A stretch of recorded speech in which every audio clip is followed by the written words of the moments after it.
Hello, hello, hello, and welcome back to the Drag Race RHAP here on reality TV RHAPups. I'm your host, Liana Boraas, and we are here to talk about Drag Race All-Stars Season 6, Episode 5.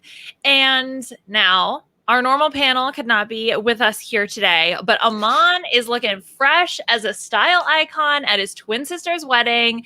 So don't worry, he's off having a great time, but never fear. We have with us a woman who will always hold down the fort. That is Beth Dixon. Beth, how are you? I'm holding it down. I'm going to try to have some amazing takes like Aman today just to make up for, the lack of our third voice. But I'm really excited. This was a fun episode in a very different kind of episode than we've gotten before. But I also have a lot of thoughts about it that I don't know if it was necessary of an episode. So we'll see. Oh, interesting. Okay. I very much have been having a great time with the season overall. And I think this episode was another solid one in the books. I think especially because it was something that was so different. It went way better than expected. I'm not going to lie. I thought that this was going to crash and burn. And the fact that really none of them did that much, or at least one of them went really, really well. I'm happy to say that I think this was or could have been a success. So I'm not mad at the challenge because sometimes there are challenges that just don't work, right? Yeah. I just kind of generally feel like the thing that I have an issue with, and this is an issue that I've noticed other people have issues with online, is Drag Race has always kind of been like, okay, and now the producers will use your trauma as entertainment. And this challenge was kind of built around that, which was if you don't open up or like provide us with enough trauma and it just like, that's the issue I have with it. But I do appreciate that we had some pretty amazing insights and vulnerability from the queens that hopefully will allow people, especially with how awful people can be online, just like give people some pause before they tweet out hate, especially if you're going to tag the queen in it. Like, could you not? So I'm pretty excited to see if this has any kind of impact on how the Drag Race fandom kind of treats each other and the queens themselves, because listen, we all have shit. We all have insecurities. We all have, past traumatic experiences, and some are more consistent or fresher or have stuck with people longer, but everybody has shit. So just like treat people nicely and with kindness and a little bit of mercy and grace. And then hopefully we all grow a little bit at the end of the day. I think that's something always important to remember. And especially with the harshness of the Drag Race fandom, I think that's something that the more times we can be encouraged to think that way, the better. Yeah. Because we all need more love in the world. Well, there's actually only a little bit to talk about before we get into the Maxi challenge of the week. So let's just quickly address what happens after the elimination, because, there's kind of this whole gag. And when they were foreshadowing it, or at least I assume they were foreshadowing it last week, where Jan gives the confessional of, hey, so I'm going actually against what I would have decided, and I'm going to try to pick the queen that I think the other queens are going to send home. That confessional comes up to rear its ugly head here because, Yara goes home last week, but we actually find out that it was an 8-1 vote for Yara to leave from the queens, but Jan picked Kyria. Yeah. Awkward. Well, you know what? There's a part of me that's kind of like, okay, I don't blame her for that strategy.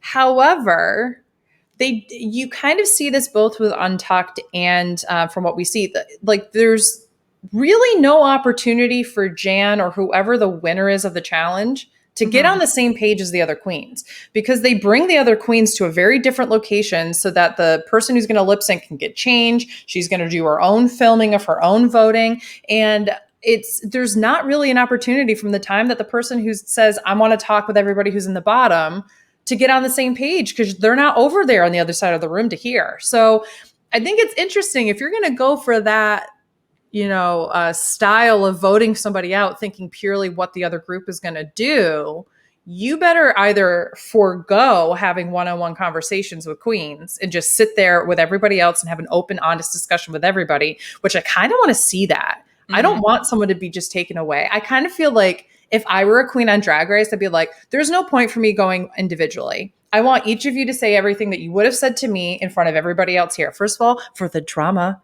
I'll help self-produce a little bit. It will be great. But secondly, just because I really think that helps you to get a better understanding of what the other queens are going to do. Mm-hmm. I mean, I'm sure it's the producers, right, that are saying, okay, and now you guys go do this, and then now you go do this. Or it's just, well, that's the way it's always been, so we're going to continue to do it. But fundamentally, there's no difference between making your argument to one queen versus all the queens, right? It's not like they're two separate votes. It's just whoever ultimately holds the power to decide. But you're still trying to get them both. Theoretically, you want to cover your bases, right? So it doesn't necessarily make sense that you would advocate to one queen separately just because she's the one who is the ultimate winner of the challenge. Yeah. But, you know, look, that's what we have here. And I do feel bad for Jan, but also it was very hilarious. Not even that she picked a different queen than the consensus, but that it was a it was a unanimous. An 8-1 vote. And Jan is just completely off on an island by herself. I just need to put this out there. Jan, do not play Survivor or Big Brother. Okay, honey. So it is 100% because Big Brother is going on right now. Like, let me just say that's where my mind is going because of the how in-depth we are to Big Brother right now. But that's all I could think about during this episode was I was like, I want to see these queens play Big Brother. I want to see these queens play. And I was trying to like do the archetypes and casting. How would each of them play if they played? I was like, oh, poor Jan just doesn't even stand a chance. Oh my God, honey. No, it was so bad, Jan. It was so bad. Your read was so off. And all I can imagine is her going in and then having to like play up for the next week being like, yeah, I don't know who the rogue vote was. Oh no. Like that's, oh no. It wasn't me. I didn't throw the rogue vote. Definitely not me. Because like, yeah, I get, again, she wasn't there when she heard all the other queens talk, but to be that far off was pretty wild. Anyway, it is really funny. And then having that to have to be your excuse to say, I thought everyone was going to vote for you, Carrie. Yeah, which then is even worse because then it's like, well, how little do you think of me that you put my name in the box and you thought that all the other queens were going to put my name in the box? You didn't actually want to vote for me. Yes. You wanted, like, that just is too many things that if I'm a Curia, I'd be like, okay, bitch. Like, so if honestly in that situation, Jan, it's better to just say, Curia, I straight up thought it was just based on track record. I'm surprised that you didn't receive more votes. But not because I personally want to see you go. That's just what it was. But I'm excited to have you back here in the competition. Because I have to say, more so than any of the other, like especially in All Stars 5 and even to an effect All Stars 4, which didn't have the voting like it does now. I really think the queens in this season aren't taking things as personally.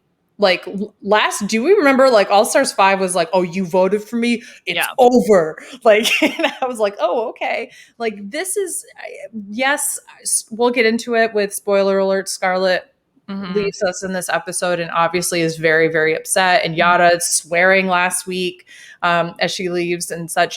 Yes, there's visceral feelings there, but it's not like a personal attack for these queens. Right. I mean, the queens that have stayed have, I think Akiria last week said, look, I'm not going to dedicate my mental energy to being upset about this because it does not serve me.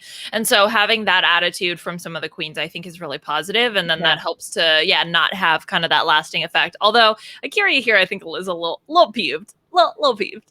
Well, yeah. Yeah. Understandably so. I also think like we also can't have this expectation that you on some level can't take this personally. Right. Like people have decided, I think you should have gone home this week. I voted for you to leave the competition. Like, of course, there's going to be a part of your ego that gets bruised by that. But I do like Akiria's attitude of, oh no, I'm just going to pick up myself and not waste. It's in the past. Let me continue to move forward and use this as fuel to do better in the competition. Absolutely. Okay. I think that covers everything from after the elimination. So let's just go ahead and jump right on into the Maxi challenge. Because, the way that the episode was organized was very much like, okay, we're doing the Maxi challenge and then we're doing the runway separately. So let's talk about the Maxi challenge, which was that the contestants had to produce and host an intimate, provocative, but entertaining talk show called the Pink Table Talks. They're split up into teams of 3, and they each have to cover one topic. I thought at first they would each group had to cover all 3 topics. But it seems that they were each, had to pick one of the topics, and they were allowed to self-organize in terms of teams. What did you think about that, Beth? I was fine with self-organization at this point in the competition, especially with so many queens. It's kind of interesting to see like who's going to be attracted to working with whom at this point. So I was fine with that. I thought the 3 teams made sense to me of who was on each one. You have Ginger and Pandora and Jan. So that was probably the most interesting team for me because you have a new school, a middle school, and an old school queen all on one team. But you have 2 queens that are more experienced who are older. And then you have Jan, who I think somebody said is like the teenager that's getting babysat. The other team. So, that was an interesting one. But then you had a Kyria, Trinity, and a Eureka on a team. That was by far, in my opinion, the best team, and we'll get into that. And then you had Scarlett, Kylie, and Raja. The other 3. Yeah. And that was not that surprising to me. There was a part of me that kind of wondered what would have happened if you had switched Kylie and Jan. So you would have had like new queens and then older queens, and then kind of have the middle side. But I think they were all pretty split up well with a variety of different personalities and such for each team.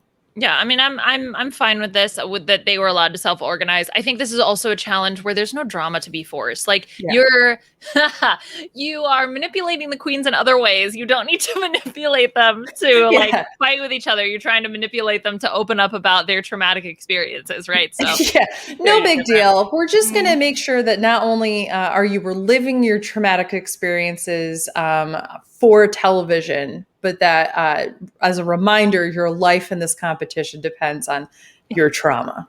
Yes, exactly. And you're doing it with your enemies. No. So the 3 topics I thought were interesting also because here they had the choice of doing body, motherhood, or sex, which it was interesting that motherhood was the one that was fought over because to me, and Michelle, I think said it too, Beth, that one was probably the hardest out of all the 3. Well, I think that it could be the hardest. I don't know if there's actually one that I feel is necessarily harder than the other. I do think that potentially sex is the easiest one because the show kind of rides on sexual innuendo. Drag as a whole is a commentary on gender and sex as entertainment. So there's lots of things that you can do to open up about sex and make it fun and funny and but at the same time vulnerable. I think the reason why motherhood is perceived to be harder is because it can be a very hard topic for people who are in the LGBTQIA2 plus community. Like there's a part of me that kind of wishes, now that we're talking about this, that maybe Kylie had been a part of body and Ginger had been a part of motherhood if we had switched those 2 around. Because I do think that Scarlett and Ginger, of course, have that who's going to do motherhood situation, and there's a part of me that's kind of like, well, I kind of wish that the groups have been organized based on who wanted to do what topic rather than who you're going to work with immediately. I don't know. Well, I think there's 2 things to consider. One is you want a team that gels well for a team to be okay. Blah, blah, blah. Let me reset. Okay. So there is what will make you successful in the challenge, right? And I think there's 2 criteria. One is you have to have a team that gels well together, which I think the Kyria, Trinity, and Eureka team really just nailed. Like that was perfect. They all flowed well off of each other. Easy dynamic, no awkward silences, no awkward pauses. They just flowed. The other one is then being equipped to discuss that topic, which is where I just felt Kylie, and maybe it was just the order that they went in, but the tonal shift between Raja completely opening up, being so raw about something that's really tough, her relationship with her mom, and then Kylie being like, yeah, so I have a dog.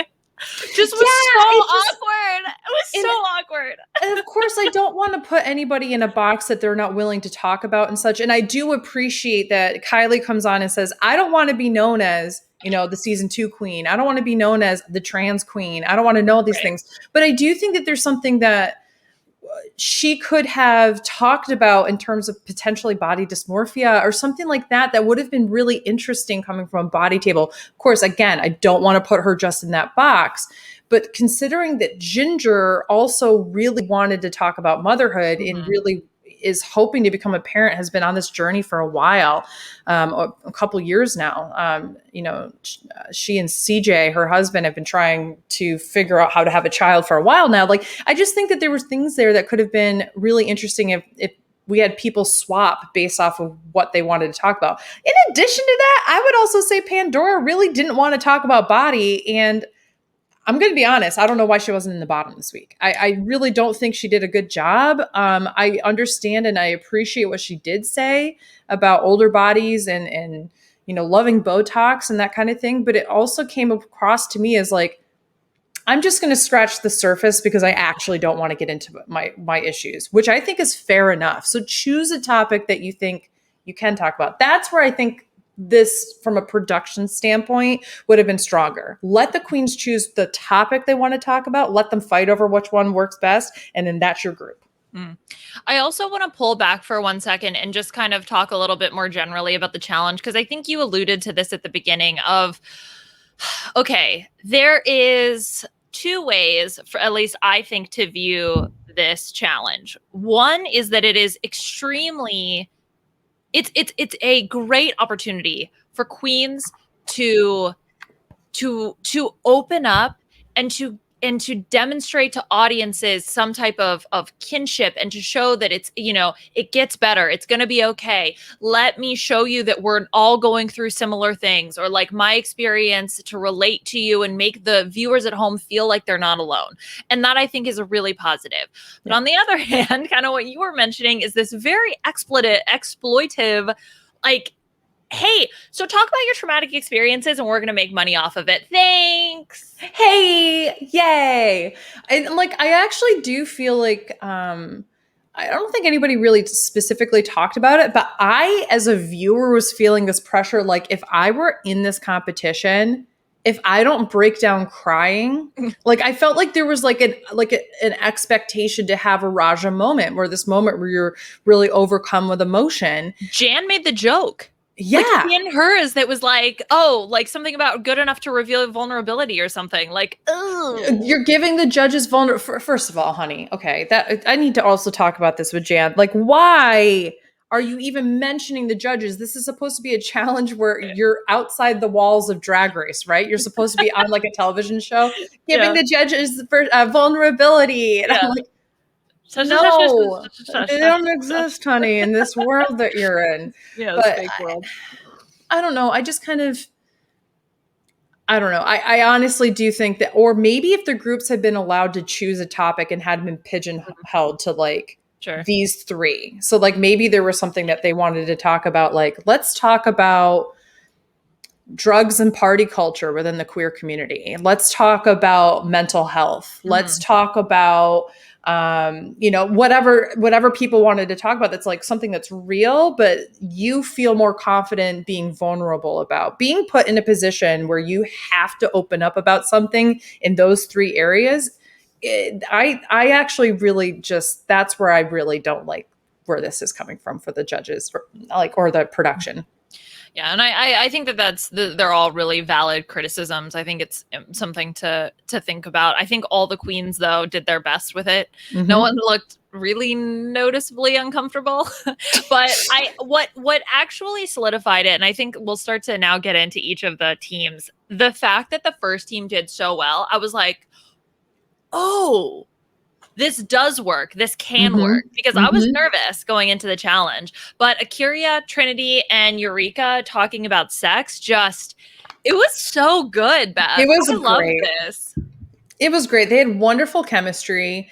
They each had equal amount of time. They were all very open. They were vulnerable, but it was fun.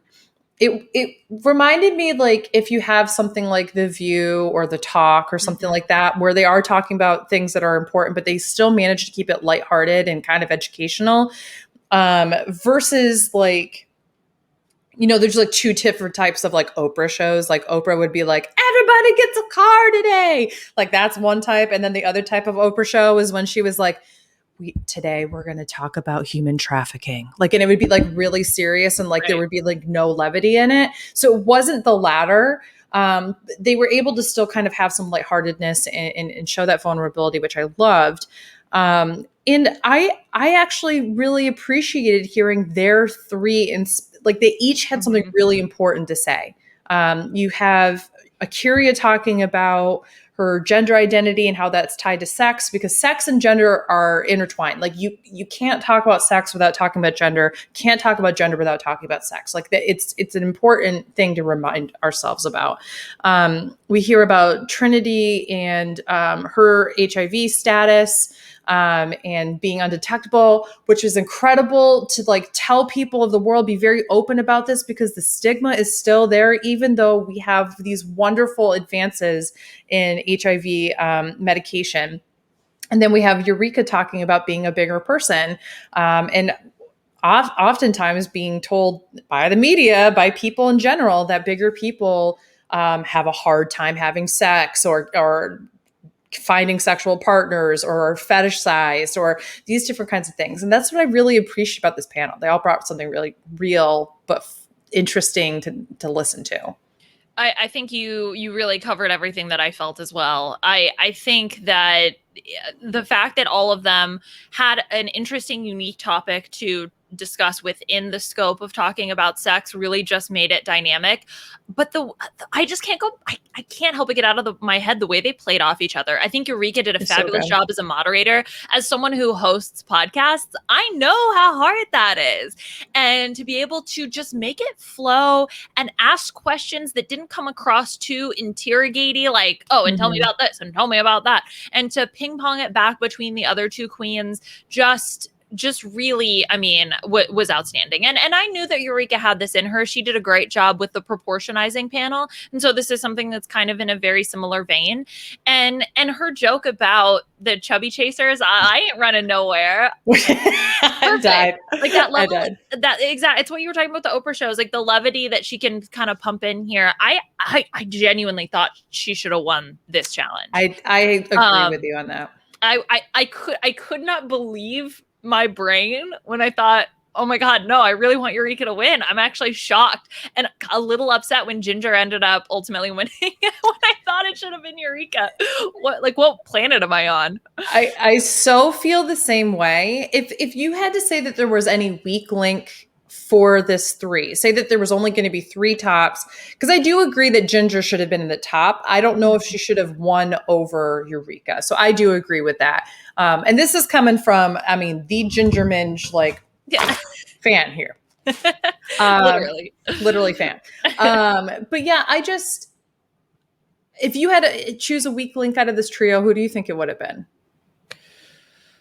I have a hard time thinking about it. Like so like, let's say for example, you were going to do 3 in the top, 3 in the bottom, and you had to pick one from each team. So you're not like safe by a team. So if I had to pick a top here, it's Eureka for sure. Yep. I guess I would go look at their looks.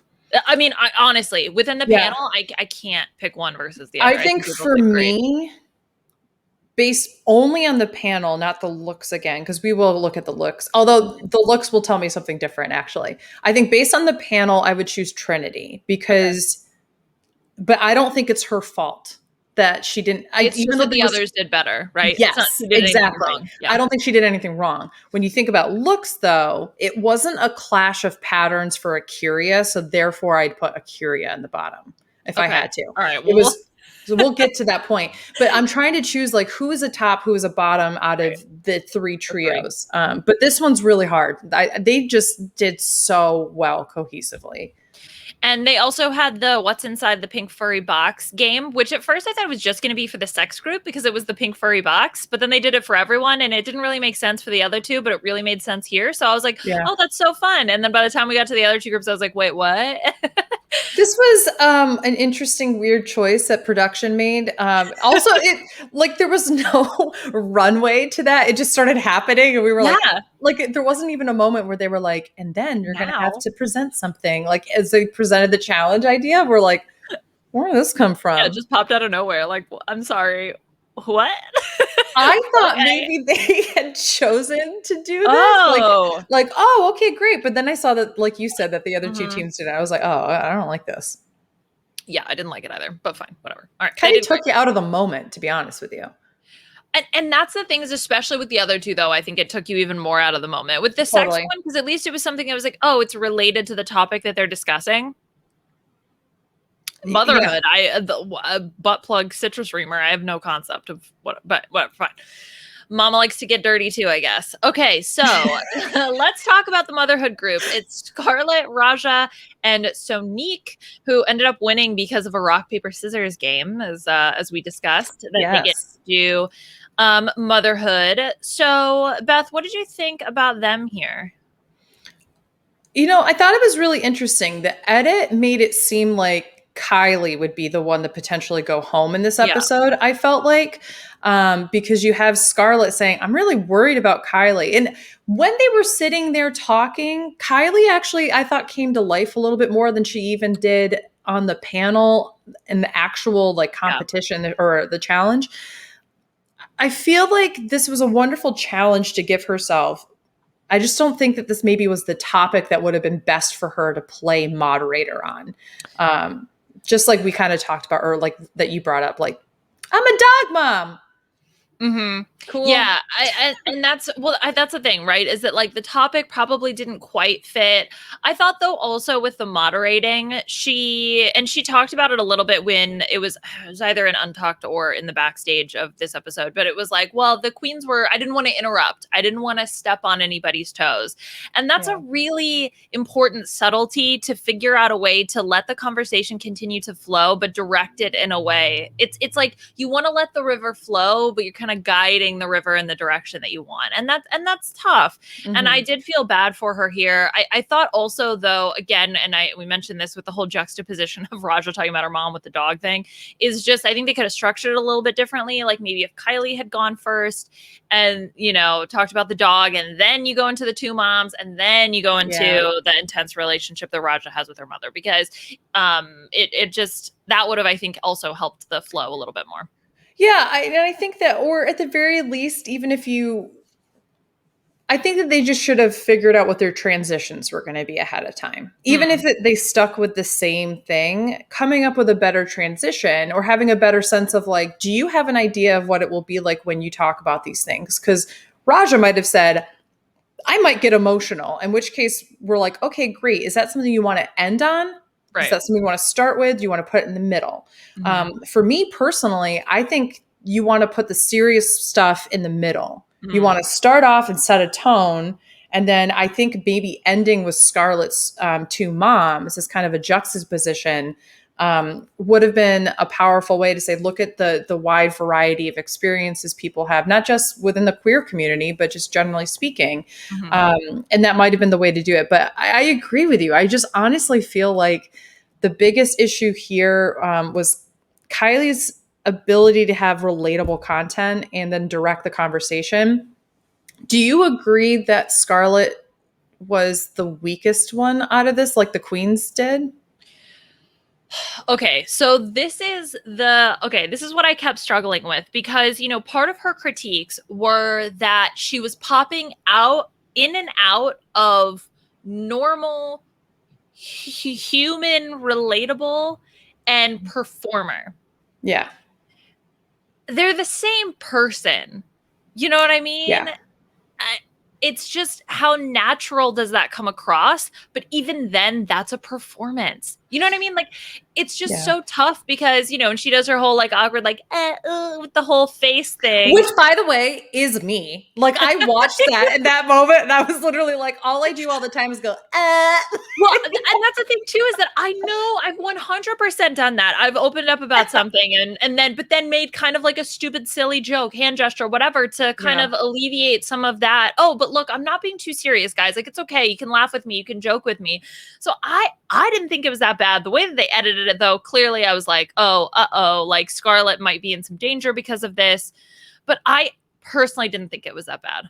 I don't either. I don't think that RuPaul saying that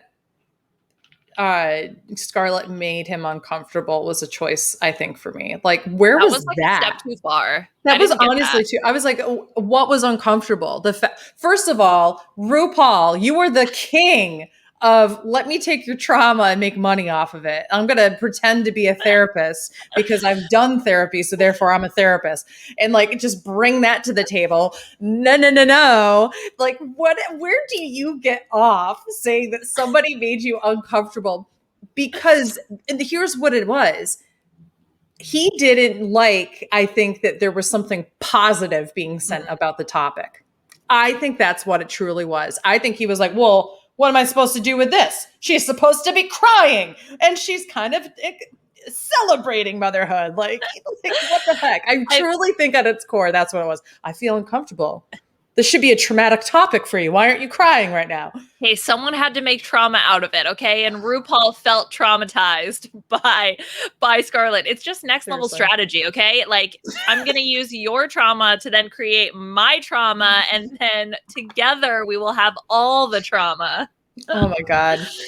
What was the other thing, the one thing that I did think that was awkward, but it didn't make me uncomfortable, and I think this is what the judges were trying to get at, purely goes back to that line where she says, like, I'm a mama's boy, like, because I do think it's hard when you're given a challenge to be in your drag character talking about your true selves. Like, there are people who separate, this is my drag character, this is me. Mm-hmm. And yes, your drag character is a part of who you are, but if you're talking about your childhood that was not a part of your drag character's, history or background, that is very confusing. No, I kid you not. After this episode finished, it started auto-playing episode 1, season 1 of RuPaul's Drag Race. And I was like busy doing something else, so I just let it play. And Pork Chop, literally in that episode, goes, this is Victor, this is Victoria. And Victoria is a slut. She's like out there living her best life. She does things that Victor could never do. And so that's where, you kind of have this line drawn that it's like, look, this is more of who my drag persona is. This is who I am. And so, yeah, that's why you kind of get this like maybe awkward thing for Scarlett, where she's kind of battling between the two of who I am as a performer and then who I am with me. So yeah, I my heart went out to her, and I do feel really bad for Scarlett. She's like safe, and then all of a sudden just gone. And there were clearly times she should have been in the top 2. Yeah, I don't know. And when I say top 2, I meant TOO, like as well. Also, yes, not top 2. Although I do think there were times maybe she should have been in the top 2. I don't know, but I truly don't think Scarlett would have been my vote to go here. I felt like out of the 3. She has been turning the party. Sonique has been in the top. I hate to say, and I know that Jan has won, but I hate to say it, and I know we'll get to her, but I think Jan might have been who I would have voted for this episode. This is so hard because I think we're at this stage, and I've probably been saying this for a few weeks, where it's about, can you win this season? It's not about whether or not you're the worst. Honestly, it's just not. It's just, do I think you have potential to win this season? And that's kind of what I'm going off of. And I think both Scarlett and Jan, unfortunately, kind of fall into the category for me of like, probably not because I don't think they're talented, but because I think that they're undervalued when it comes to RuPaul's Drag Race. I just think they need to go somewhere where, like, this is very much and I'll say this about Jan, but it's very much a boy bye situation, where if I'm talking to a guy and he's not interested in me, or I'm talking to somebody, they're not interested in me, I'm like, I don't have time for you. Okay. So boy bye, girl bye. Like, I am not going to waste my time if you're not going to value me, because I know how valuable I am. And I want Scarlett and Jan to do that with Drag Race. Just be like, boy bye. Well, or at the very, and I understand that you can't help but get emotionally invested in this, especially if you invest a lot of money and time and energy into it. But there's a part of me that I just kind of wish that at the end of the day, All Stars, I love the competition portion. Don't get me wrong. I love the drama. I love the voting. I love all that. I wish we could find a way to make it more so about the celebration of talent that has come through Drag Race rather than only make it competitive.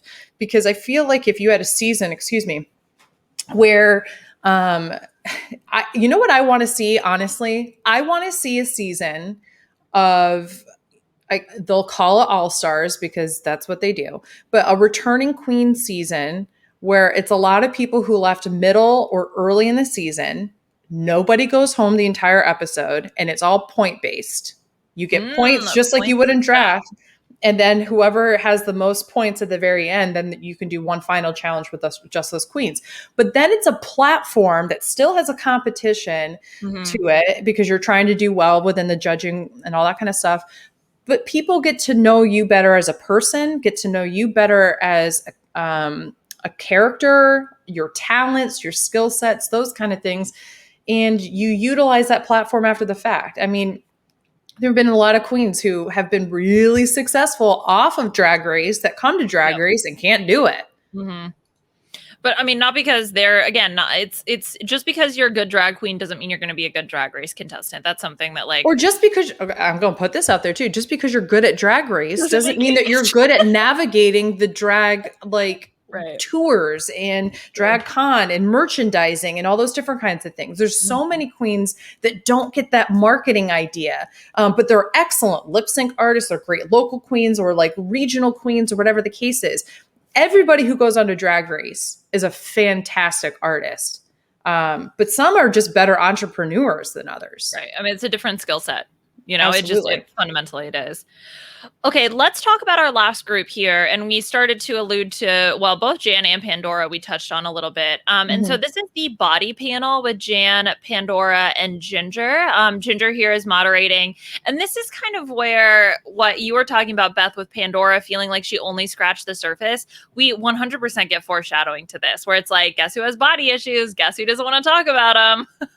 And I'm like, don't you kind of wish, though, because it seemed like the motherhood debate of who was going to take motherhood was purely only between Scarlett and Ginger. I kind of wish that Pandora had jumped in and said, I'd rather do motherhood as well. And I'd like to actually talk, because I think what I would be interested in hearing is motherhood within the drag sense of motherhood, like drag mothers and such. I think Pandora has a really interesting story because I believe Darien Lake is her drag mother. And there's a real sense of camaraderie and such within the Rochester, Western New York queens, who some of which have been on Drag Race and some of them that haven't, but are really well known. And I just think it would be really interesting to hear the idea of chosen family or family within your certain circle. I think that could have been a really wonderful conversation for Pandora to have. I think that could have been I think that falls into the category, though. I think it's just a matter of the queens that were assigned or chose the motherhood category that I think Pandora definitely could have taken it that way.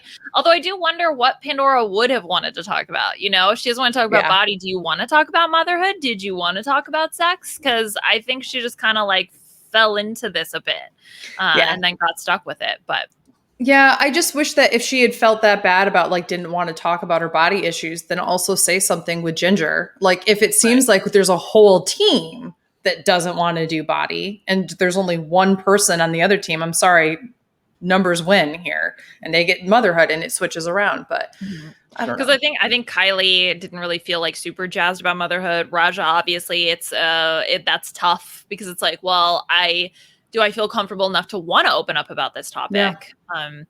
So the thing about Jan, Pandora, and Ginger here was I thought that theirs flowed well. I think that was mostly because of Ginger. I think that Ginger did a really great job moderating the panel.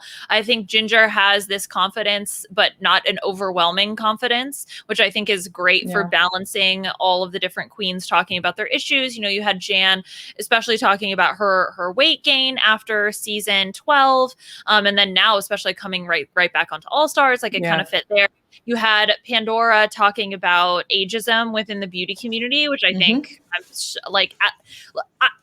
I do agree with you that I wish she had gone more in depth about it, but I'm just happy that she brought it up and talked about it, especially because I cannot tell you how many comments I've seen that have been like, oh, Pandora's aged. Oh, Pandora's aged. Like, Yeah. Like what was she supposed to do? Just get younger miraculously? Like, why? Why is it such an issue? Like, yeah, when people get older, they get wrinkles and they get gray hair and they look different. Their weight is carried in different ways. Okay, it was before a Big Brother episode, and it was like whatever gossip TV is on before, and it was an interview with Helen Mirren.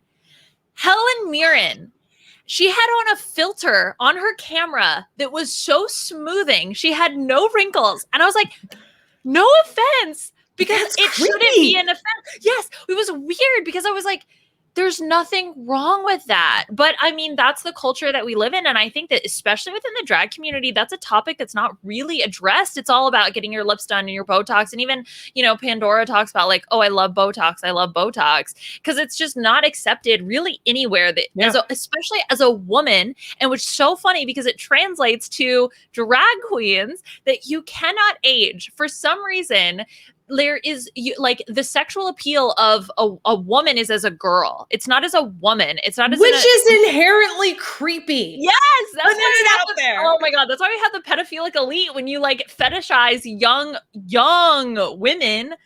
Anyway, I have like a lot of feelings. On top of the fact that no. I'm so here for this because on top of that, not only do we have like this fetishizing of young women, we are also told from and I was just talking about this in regards to the nanny in the 90s view of women and media and such, which was all like supermodels and skinny and all that kind of stuff. And I was like, we're also conditioned from a young age as women and men that men are going to get better and better looking as they grow. But women hit their peak at like 30. And if after 30 you're unmarried, blah, blah, blah, well, that's too bad because you were about to go in your decline.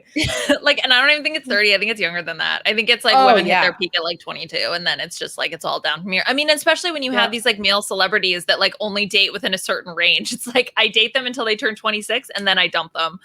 It's just, I guess I'm personally related to this topic the most, especially because who doesn't have body issues? I don't know. I mean, 100%. I'm sitting there watching, and you know, I'm just to shift it back to Ginger for a second. I'm really happy that Ginger talked about, you know, having an issue with her intestines and having a colon blockage that resulted in her gaining all this weight. And it's not something that she can really necessarily just instantaneously change about her body. I am so sick of people saying, well, fat people aren't just working out or fat people aren't doing this or whatever.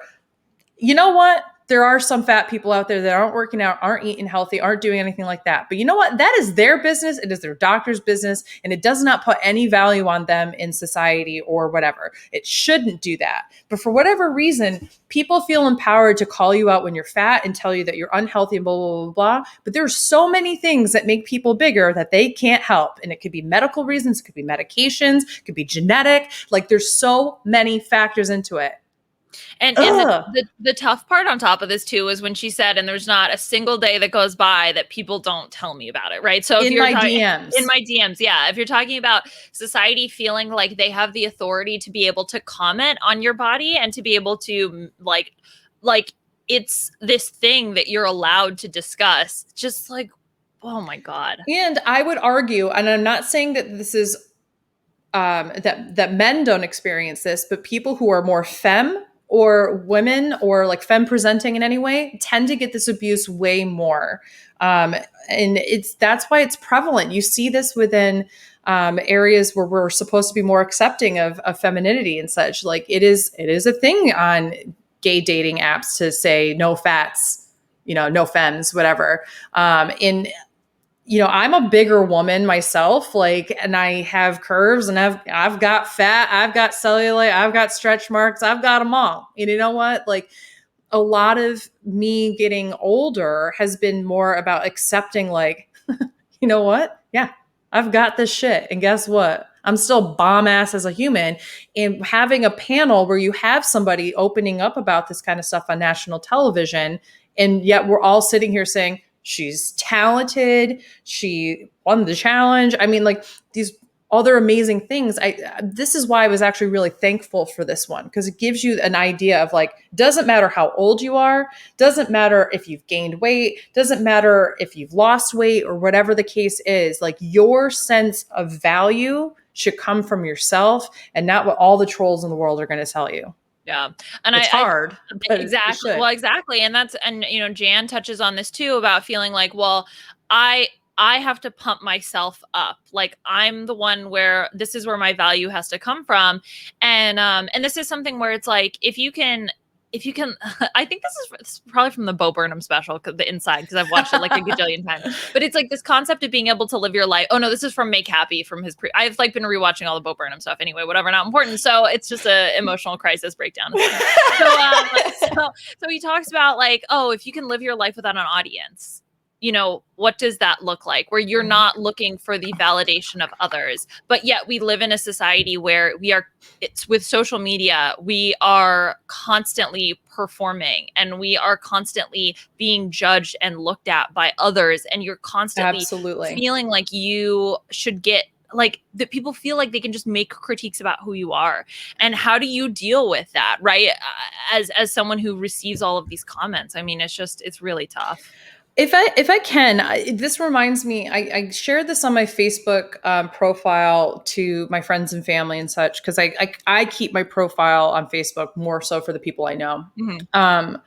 But I saw this series of tweets 3 years ago and I shared it, and I think about this from time to time. I'm just going to share it here just in case people find some value in this as we talk about body image and such. But somebody says, they tweeted, "You call yourself ugly, but you've only seen yourself when you look in the mirror.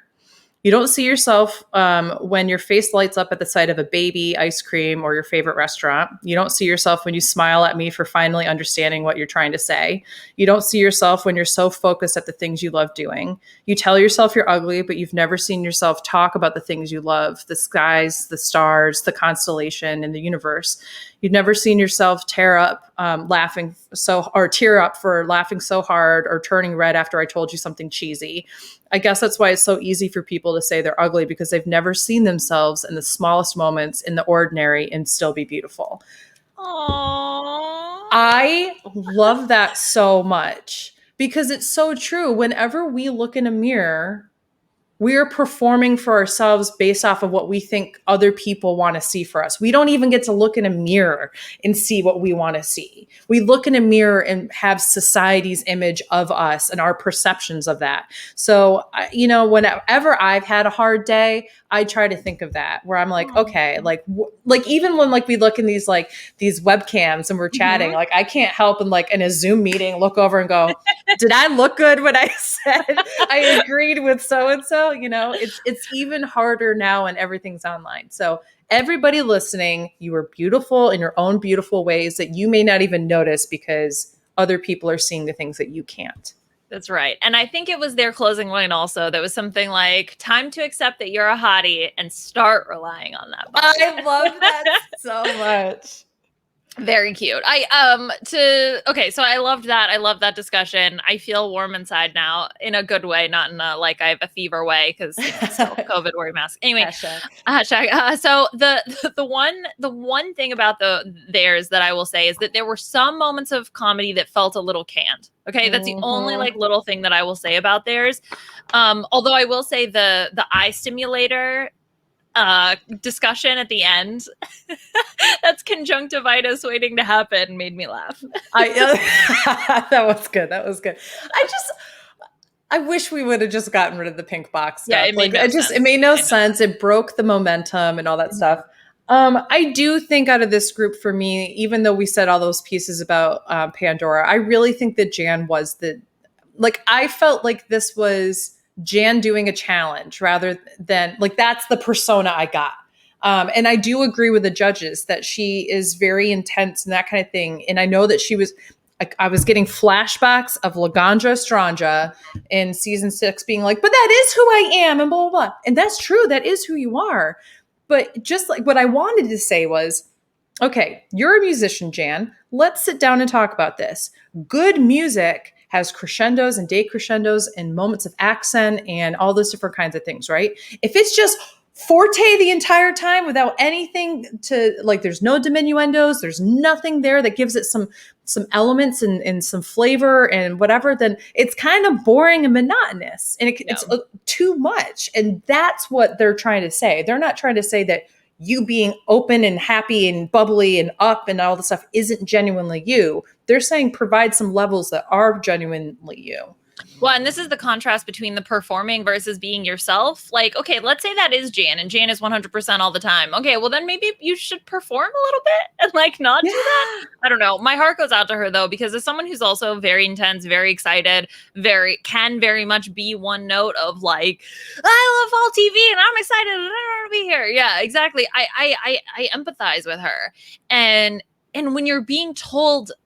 I just, if I put myself in Jan's shoes and I think about the critiques that she's getting and I think about the way that the judges are telling her to be, I would feel so crushed and so lost just in general, last week aside, because I know she's trying so hard, and to just not be able to somehow crack through that and give the judges what they're looking for must just be really tough. And the other part of that too is that she's saying, well, they wanted me to get funky. They want to, where's the funk and that kind of stuff. So I tried to bring it to her, and I wanted to be like, okay, but do you think a serious pink table discussion is the time to be like, look at how wacky I can be? No, what they're asking for that funk is for you to like bring it down a second and like maybe not be as so intense, like happy-go-lucky. Let's be intense in the sense of like, I'm still Jan and I've got things to say and blah, blah, blah. But you know what? Let me be a little bit more vulnerable for you. That could be the funk in this one, is literally you being more vulnerable. Okay, let's keep moving. So the next day in the workroom, so that pretty much wraps up the challenges. The next day in the workroom, we get a little bit with Raja opening up and talking about her mom, and Trinity and Akira are there. I mean, not a whole lot moving the story, but I thought this was a really sweet moment, and just I really happy that they included it in the episode. Yeah, me too. And I think that Akira was just such a wonderful friend in that situation, in that moment. And I am very hopeful that Raja's mother does see that and sees it as a sign of healing and moving forward, and doesn't take that as a slap across the face. Yeah. And that was one thing that they mentioned, was that like, well, it's not, we're trying to heal. So I'm not trying to be disrespectful. I'm trying to identify where the hurt comes from so that we can heal and move forward, right? Where does that pain come from? So very much love that approach. And I do think that's just an important thing too, in general, right? Yes, if you have hurt somebody and they are telling you that you hurt them, that is not necessarily meant to hurt you back. It's meant to say, this is my truth and such. How can we move forward together? Right. And I think that's where a lot of people don't know how to process that. And especially if we're trying to maintain a relationship that we want to succeed moving forward, it's important that we just don't sweep everything under the rug, because otherwise things will keep happening, and we're never going to be able to work together. So yeah, exactly. I like it. Okay, I have to mention, when we talk about the runway, Aisha Tyler with the rose petals in the mask. Girl, yes. I love Aisha Tyler so much. Same. She is like, because, oh my God, yeah, I'm just obsessed with her. I was so happy that she was here. And then the fact that she did the gag on top of it, just, it was so good. It was so good. Okay, let's talk about the runway. So the theme this week was the clash of the patterns, and I think some of the queens fulfilled that. I think some of the queens maybe necessarily did not. But let's talk about Trinity K Bonnet first. Now here, Beth, when you talked about her earlier, you thought, okay, this is maybe the better look compared to Akira's. I do think it's a better look. There are definitely patterns there. I would argue that it's not necessarily a clash of patterns. I feel like this is what the pattern is supposed to be.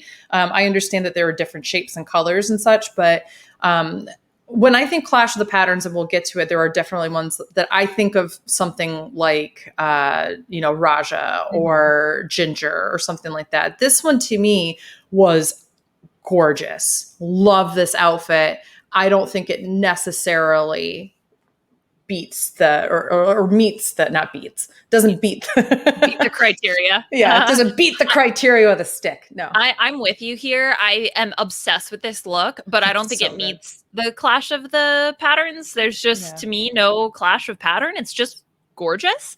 So from that perspective, I would knock a few points off, but I can't get over Trinity's looks this season. I mean, we know she's a look queen, and she looks fabulous. So, and her makeup too. Like everything looks so beautiful. I believe she has a bald cap on. Like there's just everything from head to toe is flawless. It just doesn't meet the. Was it Raja who was like, "Oh, you're going," or Akira who's like, "You're going as SpongeBob"? Yeah. I was dead. I was dead. And then I completely forgot that she did have a yellow forehead because she did all this wonderful like white, accent work and such on. And I just was like, oh yeah, she was yellow up there. Oh, that's so funny. So good. Okay, Eureka is up next. And when I thought of Clash of the Patterns, this is what I thought of, right? I mean, she's got this absolutely gorgeous gown with a gajillion patterns. Yeah. No, I love this look. I love the way it fits her body. I love just like it's just so good. The only thing, and here's the thing, I don't mind the hair.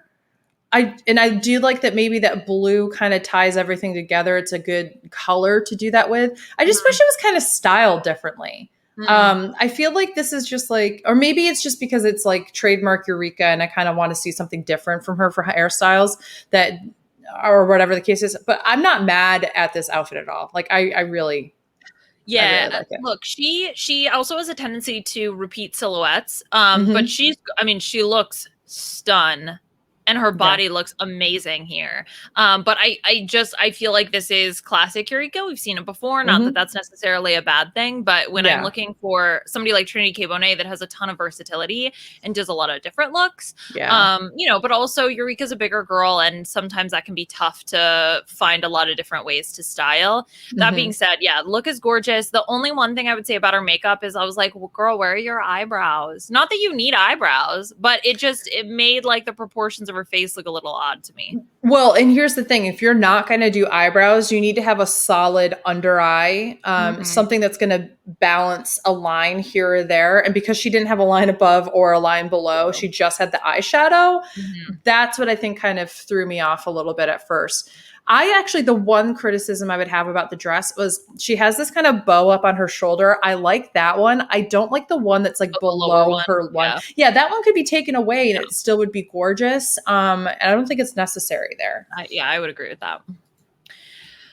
Next queen up is Akira here, who does, and we've seen this before, Beth, with the, sort of mannequin, clothes on the mannequin type of look. Totally. And this in no way meets the requirements for the runway. So like if she had been painted on and then had like little bits of different things on, like as if she was the mannequin, I think this would have been top tier amazing. She comes out like as if she is, the mannequin that they're sewing everything onto, or like it doesn't have to be finished. Like I'm literally talking like little swatches of things that seem like they're okay. We're going to do this one attached to this one and it's up here. And then we're going to have houndstooth over here. We're going to have bandana up here. We're going to have floral over here. Like whatever. Right. I think that would have been amazing. This doesn't meet the requirements. I cosign, absolutely cosign. I was like, where are the patterns? Where's the clash of the patterns? I don't get it. It's just okay, so you're the mannequin. Okay, I was like, okay, I got that. And then it was, you've got the tape measures as your ponytail headpiece, which is cute, and the corset, which is cute. And then there's like brown fabric around you. I don't know. I didn't get it. I just don't think it fits a challenge. I love the little handbag with the classic tomato pin cushion thing, which I 100% have. My mom has, my mom before her, or like my grandma had, it's like in the family. So that I liked, but I just didn't do it for me. Yeah. Like the ingenuity. Don't like this for this runway category. Absolutely. Now, talk about a look that I think we both agree really fulfilled the requirements, was gorgeous, and presented well, was Raja's look this week. Definitely. And I think that, what I love seeing are queens like Trinity and Raja who are trying to present African beauty and beauty standards and such on the runway and dragging it up. Where I think Raja really excels here is using the wide variety of patterns to pull off this look. You know exactly what she's going for.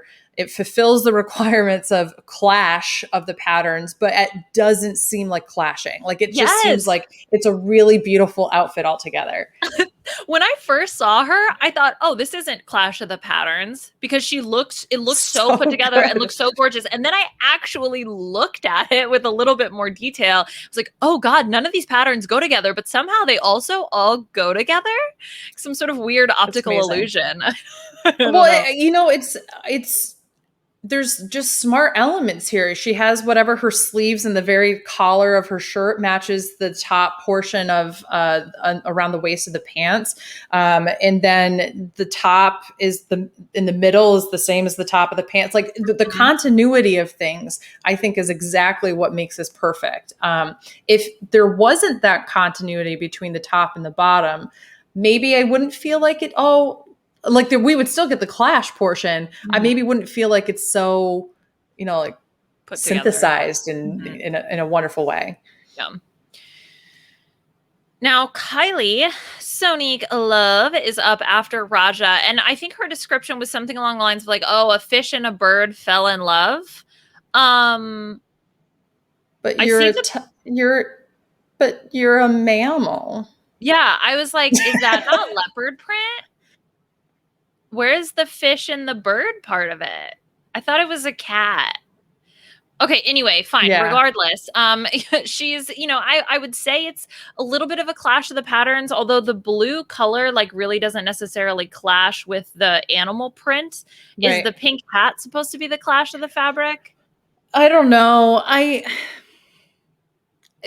said this before where I probably wouldn't have voted for Scarlett to go in this episode. And part of this is because now that I'm reminded of Kylie's, I would have chosen Jan, which we'll get to in a second, or Kylie based off of both performance and runway. I really don't think that Kylie meets the requirements of the runway. I don't see a clash of patterns. We have now seen 2 weeks in a row this kind of flowy, weird bits of fabric kind of, it's not a silhouette, but it's just like a similar kind of idea for an outfit. So I don't know. I kind of felt underwhelmed by her altogether this week. I mean, I can't decide if it's because I just have such high hopes for her and I feel really strongly about her, but when I think logically and I try to assign points to who I think did well, I think she did the worst, both in the look and in the challenge. Yeah. But you know what? Look, the judges were okay with it. It seemed RuPaul loved her shoes, which I have a still of here. I was like, I'm sorry, what? These shoes? Yeah, they're cute, but they're not stunned. They're not RuPaul stop and actually mention your shoes. Yeah, worthy. That's something where you've done the detailing or the stoning or something.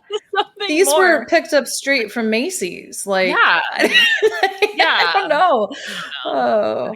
But anyway, look, she survives to slay another day. So hopefully we'll see more from her. Speaking of queens who did not slay to stay another day or whatever, but that's okay. There's a game within a game, because Scarlet Envy, may be eliminated this week, but is definitely not out of the challenge. And she does this look here with the love letters from her grandparents, which I thought was a really cool concept.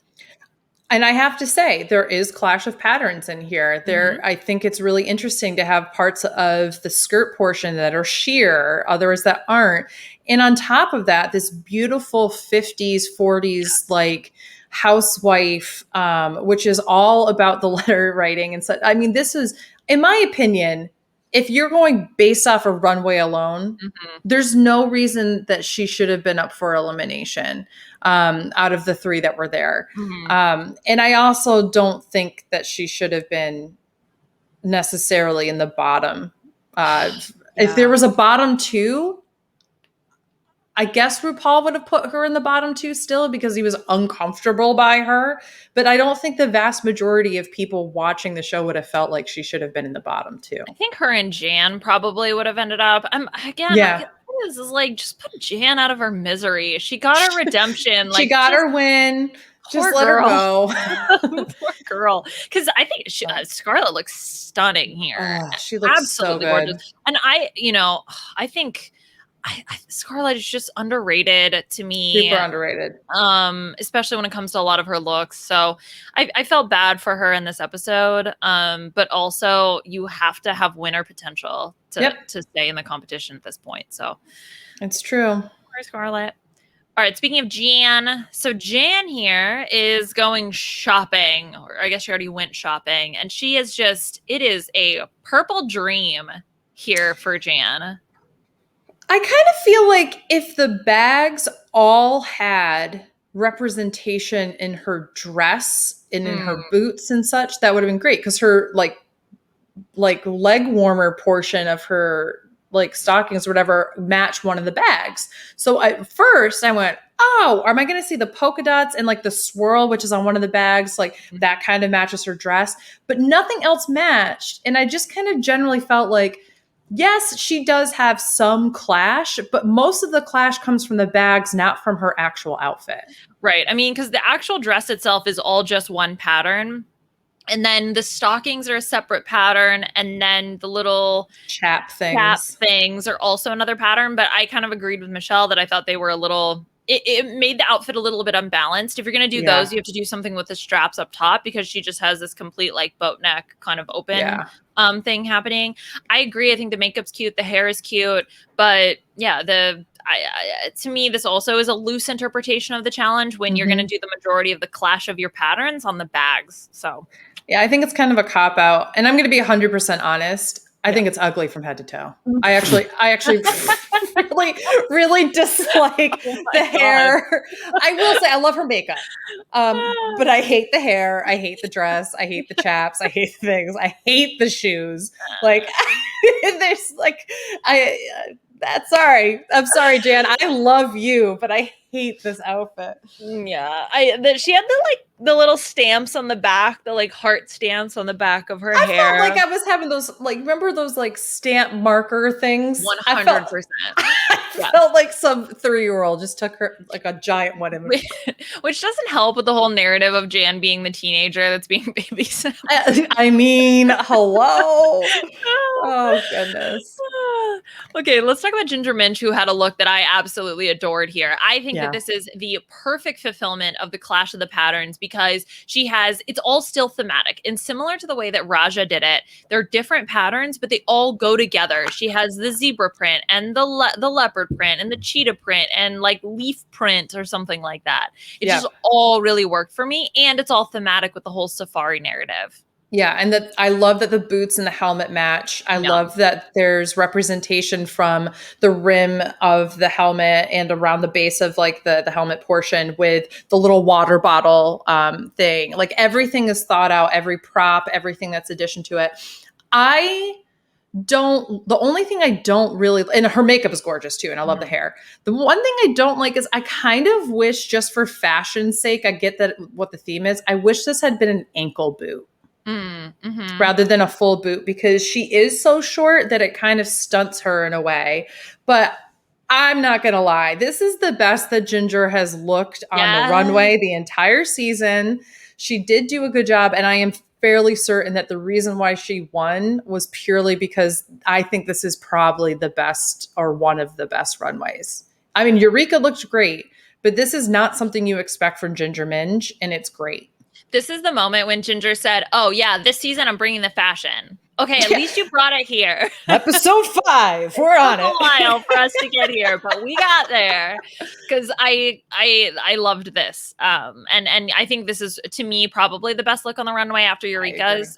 Or maybe, I don't know. It's tough. It's a top 2 for them. I love the interpretation here because it is a little bit more out of the box. Oh, Raja's was really good too. Yeah. Okay, like Eureka's is, when you think of Clash of the Patterns, that's what you think of, right? So it's maybe a little bit expected, whereas this and Raja's looks, these are the two that really did something that definitely fulfills requirements of the challenge, but was a little bit outside of the box. I totally agree. I think that Ginger's is my favorite, then Raja's, then Eureka's in that particular order. But then when you add in how well they did in the challenges and such, I mean, because Ginger carried her team, I think this puts her over, and that's why she wins over Eureka, whose whole team did really well. And I don't think that it was necessarily because of Eureka that the team did really well. I think that she was a big portion of it, but not the reason. Yeah, agreed. Let's talk about the last look, which is Pandora. Oh, okay, I see Beth shaking her head. Please. No. Go. No? This is Clash of the Patterns. I'll care for that. This is like, I don't know. Like I can't get a sense of what the shape is, because she, like, if she had done something to counterbalance, like she has like a triangle essentially going across her twice, but she did it at weird parts, which is like the lower part of your thigh before the knee, and like from where your waist to your hip is. And like, those are areas that you want to draw in to give yourself a shape. And instead what you did was you kind of drew it out. And like, if you want to play with shape as a part of Clash of Patterns, I'm kind of here for it, but this isn't effective to me. And then the red hair and the red lip, like, don't match with it. Like, and I know that might be like really cruel, because I'm like, it's supposed to be a clash. It didn't match. Like, I mean, like, there's that kind of stuff, but I mean, I think that this is a cool look from the neck up. I think that it's absolutely like meh from the neck down. So I can forgive this because it was a reference to the Sally from The Nightmare Before Christmas. So I get what she was going for. I see, like, that the red hair is part of it. It's like, okay, she wanted to do, I assume, a dragged up version, right? Not a literal cosplay. So if you're going to do a dragged up version, I want to see a little bit more. I'm not mad at this because I think she added a few flares, the hair styling, for example, the bold red lip that do make it more drag. But I think I just wanted the proportions to be a little bit more dramatic. I wanted the sleeves to be a little bit more dramatic. Yeah. If you're gonna do a drag version of Sally from Nightmare Before Christmas, go all out. And so I just wanted to push her a little bit further. But we've, talked a little bit about Pandora's fashion and that it's been muted or ugly. So, this is good for me from her. Can I just say, excuse me, she posted a photo of herself in last week's frills outfit. And in that photo, I was like, oh, this is much better than I thought it was. Than on the runway, it almost looked cheap.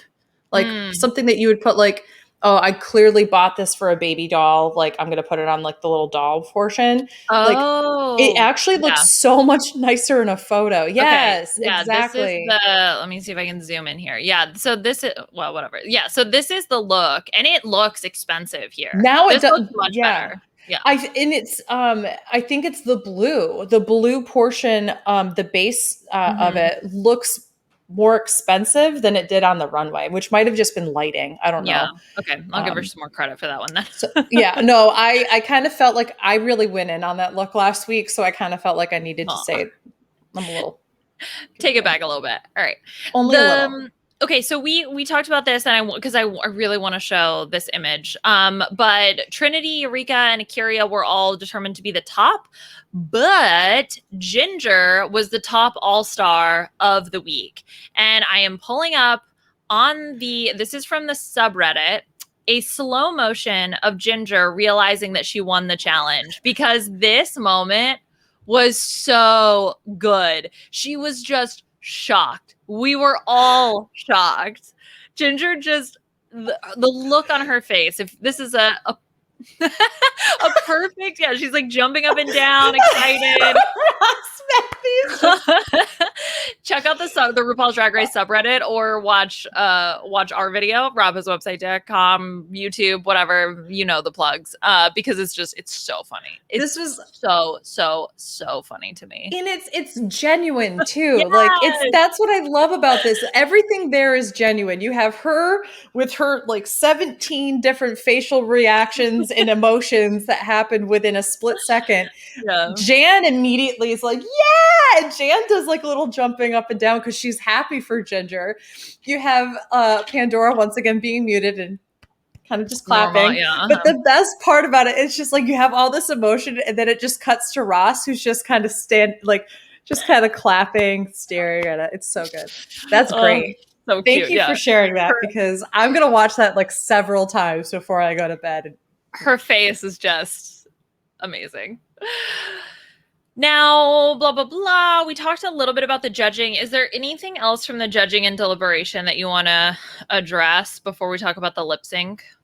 No, I mean, I honestly kind of felt like that the judging was pretty fair on this one. The only thing was I thought it was a little overboard for RuPaul to say. Yeah, about Scarlett. But that's about it. Yeah, and the only other thing is from the deliberation when you have Scarlett versus Jan, and Scarlett's like, oh, I didn't have the harshest critiques. Jan got the harshest critiques. Jan's like, no. I don't think that's the case. RuPaul said that she was uncomfortable. That's from Mother. And this is where I think if you did what I was saying that you do, where you don't have meetings off to the side, which, yes, that creates its own drama, because then you have this wonderful she said that she said that she said kind of situation. But I'd rather just like, let's have a house meeting in Big Brother. Like, let's just sit here, air it all out. So who had the harshest critiques, and go. Exactly. And just sit back and you eat that popcorn. Actually, you drink that cocktail and you say, you fight it out. You figure it out. I love. We move on to the lip sync, which, okay, so we have the gag with Laganja Stranja, and now we're going to have a gag with Bianca Del Rio, which the fact that all the queens and the show are like, yeah, she can't lip sync. Which I have seen Bianca lip sync.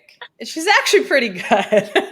But she's not doing, like, she's like proper lip sync where she's lip syncing in the song. She's not doing like crazy stunts and such. I was dead. It was so obvious it was Bianca behind the curtain too. They're like, reveal yourself. They're like, who is it? Somebody goes, is it Latrice? What? What? In what world is that? Latrice, Bianca and Latrice are two very different people, two very different heights, body types, everything. I was dying. And like, if you see a turban, you're in like the very bottom of the dress should tell you the silhouette and that it's glittery. Who do you think it's going to be? It's Bianca Del Rio. And so Bianca comes out, like, does her thing by just insulting the cast for about 45 seconds and then walks off. And we get the real reveal with Mayhem Miller being the actual lip sync assassin for this episode. This was so good to see Mayhem. And my favorite part was who said, I wish I could do with the eyes. Was that Raja? Raja, yeah. And she tried to do it in the confessional. Yeah, it's so good. I love Mayhem. She's somebody that I feel like is similar to Scarlett and Jan and such, that we'll just never get her roses truly from Drag Race. And she's somebody that just is top tier talent when it comes to drag and Drag Race. So I love her. And so the song that her and Ginger are going to lip sync to is Phone by Lizzo, which this is, first of all, a great lip sync song. Love the song choice here. And this is where Ginger can shine doing a comedic interpretation. Like, Jan, this is the song you want to do a comedic lip sync to, not necessarily Britney Spears. Yeah. And there are queens that you just know are going to be able to pull it out regardless of whatever the it can do a comedy thing, right? Mhm. You know, Ben de la Creme can do it. You know that Manila Luzon can do it. You know that Ginger Minj can do it. Like those are the three when I think of queens that can instantly turn any song into comedy. It's because they have a gift to do it that way. And you better believe that when Ginger came out and I saw that it was phone, I was like, oh, I'm about to laugh. This is going to be good. And Mayhem did a great job. It's just that Ginger just so stole the show. Like it was well deserved. And especially when Ginger mimicked Mayhem's dancing, that for me was like, oh yeah, okay, this is a done deal. Ginger's gonna win here. She's gonna get the $30,000. I also loved the moment towards the end of the song where she just kind of charged at her with like a head angled, like where to put my phone. Like it was so good. And so Ginger ultimately wins, like I said, $30,000 here, which is so much money. The episode 1 of season 1 of RuPaul's Drag Race started auto playing for me, and that's $20,000. Ginger won $30,000 here for one lip sync, and then in a interesting, she offered, I think it was only 250. Like, was it 2,500? 2,500. Okay, I was so hoping that I missed a zero there because I was like, did she really just only offer $250 and the bitch just won $30,000? I would die. I would like to put $25 to each queen. Yeah. I'd like to pay their per diem for one day. Thank you very much. You're welcome, teammate. No, she gave $2,500 to each queen on her team. So Jan and Pandora each get $2,500. I love this as a move social strategically as well. Like nothing like she came into this season, episode 1, saying, I'm not about to be a part of the bitter old lady brigade. And we have not seen anything like that from her. So something like this, I don't think it was a ploy. I don't think that it was a move. Like I truly think this was her trying to pay back her team, especially since her team did not win with her. I think this, like, she felt kind of like compelled to do something like this. But I love that. I mean, she still, at the end of the day, gets $25,000. So I'm here for it. Yeah, exactly. Minus taxes. So anyway. So $18,000. You go, girl. And Ginger ultimately eliminates Scarlett. I mean, I assumed there was no way. She just gave Jan a bunch of money. There's no way she's then going to be like, oh, but can we give Jan an extra $1,000 and now I'm going to send her home? Like, no, that wasn't going to happen. I think from the moment Ginger was announced the winner, then Scarlett was again interesting that she didn't even consider Kylie. No one did. No one considered Kylie at all. I don't think anybody voted for her. I don't think anybody even thought about sending her home. It like clearly became a two woman race between Scarlett and Jan. And you know why? It's because Kylie kept that damn mouth to herself and let Jan and Scarlett target each other, just like in Big Brother. Yep. or it's actually more so like in Survivor. You don't want to be the name that's brought up, and even if like you're that. You should be on the chopping block, essentially. Ooh, it was great. Just kept it to herself, and like let them fight it out. Yeah. All right. So that does it for the episode proper. Is there anything from Untucked that you want to talk about?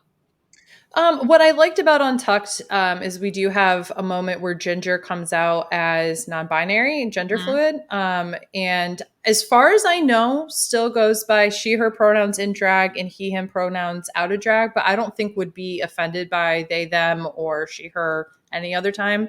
And I think that this is kind of an important reminder that just because somebody is non-binary or gender fluid or not on the binary doesn't mean that they don't go by binary pronouns, that there are some that do. And that's important to remember. And then I also really appreciated, I'm going to say this again. I really have been enjoying Eureka this season. And I love this conversation between Eureka and Ginger, where they're talking about we're the two big girls that have very similar characteristics, but we're very different drag queens, but we will often just be pitted against each other in terms of competition. Or like there can only be one big person in the competition. And that's just so not how either of them feel. And I do love the vulnerability where Eureka says, I'm not going to lie, I'm not trying to take anything from your win. I really wanted it. I felt like I could have won this one. And Ginger says, I feel like I should have gotten some of the critiques you got last week as well. And so I love this. It was very mature of them, I think, also in the way that it was handled. And it was honest and real, but respectful. And I think they both ultimately were, they were being kind to each other. And I think that was something that you love to see. And then also, you know, you get Trinity opening up a little bit more again, discussing her HIV status, and Eureka talking about living her life as trans. And so I think being able to have those topics brought up multiple times throughout the episode and then Untucked, I think is important. And this was just a kind of feel good episode of Untucked. Yeah, and especially given that the challenge was so like open yourself up, like that. It was nice to see it continued in such a kind way and Untucked as well. The one other thing I do want to just kind of note too is that I think Eureka represents something that hasn't necessarily been told or is not necessarily always advertised within the LGBTQIA plus community because of the criticisms and invalidations that trans people get. But there are quite a few people that might go through body modifications or transition or, you know, test out the waters as another gender and then find out that that's not really who they are. And then they either revert back to, you know, what their pronouns are or were. And there are plenty of people who get reverse surgeries and such, that kind of thing too. That does not invalidate their journey. That does not invalidate all trans people. And I love that we have representation from Eureka, who says, I used to live my life as a trans woman. And I love that she said it that way, not that I used to be a trans woman, because that's not really what it was. I used to live my life as a trans woman. So just making a note here that this is really important representation for those that felt like they attempted their own journey and found that that wasn't quite right either. And reverting back isn't invalidating other trans people. It doesn't invalidate your experience. It just is a part of your journey to figure out who you are. And she talks about the distinction between mentally in her head, recognizing that she's like, I am not a woman. That there is a distinction there, and that, you know, part of living your life is going through these processes and like feeling these different feelings and testing the waters and the boundaries of what you feel the most comfortable with. Like, you're never going to find yourself until you kind of are able to go through this process. And it is genuinely a journey. It's not like this is always the way it was and this is the way it's always going to be and this is the way it's happening right now. And for her to be able to talk about the distinctions between how she feels within her body mentally, and then also with the way that she expresses herself and it wants to express gender. I think that was also really, really good, and something that is subtlety that is so never addressed ever, really, especially in the age of social media. And that was just lovely for her to be willing to open up about. Completely agree. I really, really appreciated hearing from her this episode. Yeah. Next week, we have an acting challenge. It is going to be the Rumerican Horror Story. And we shall see what we get with that.